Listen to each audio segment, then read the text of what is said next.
कृषी मंत्री माणिकराव कोकाटे यांच्या रमीच्या व्हिडिओच्या चित्रीकरणाची विधिमंडळाकडून आता चौकशी होणार असल्याची माहिती सूत्रांनी दिली आहे। सभापतींना लवकरच अहवाल सादर केला जाणार असल्याचं देखील सांगण्यात येत आहे। चित्रीकरण कुणी केलं याची चौकशी सुरू आहे तशी माहिती आता सूत्रांनी दिली आहे। प्रेक्षक गॅलरीतून कुणी चित्रीकरण केलं का याची तपासणी देखील होणार आहे। गेल्या आठवड्यामध्ये विधान परिषदेच्या कामकाजादरम्यानच कृषी मंत्री माणिकराव कोकाटेंचा रमी खेळतानाचा व्हिडिओ समोर आलेला होता। त्यानंतर कोकाटे रमी खेळत असल्याचा आरोप रोहित पवार यांनी केला होता। विधान भवनात रमी खेळतानाचा कोकाटेंचा व्हिडिओ कुणी काढला याची चौकशी विधिमंडळ सचिवालयानं सुरू केल्याची सूत्रांची माहिती आहे। प्रेक्षक गॅलरीतून कुणी व्हिडिओ काढला का याची तपासणी होईल। त्यानंतर सभापती राम शिंदे यांना अहवाल सादर केला जाणार असल्याची सूत्रांची माहिती आहे।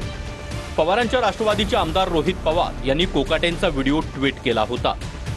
तर दुसरीकडे या प्रकरणानंतर अजितदादा आणि कोकाटेंची पुढील आठवड्यात भेट होण्याची शक्यता आहे। अजितदादांनी काल कोकाटेंना फोन केला होता अशी सूत्रांची माहिती आहे।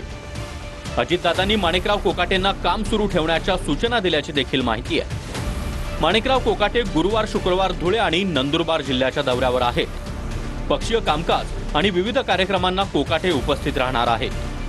या सगळ्या प्रकरणानंतर कोकाटेंचं कृषी खातं मकरंद पाटलांना देणार असल्याची सूत्रांची माहिती आहे। तर मकरंद पाटलांकडील मदत आणि पुनर्वसन खातं हे कोकाटेंना दिलं जाणार असंही सूत्रांकडून कळतंय।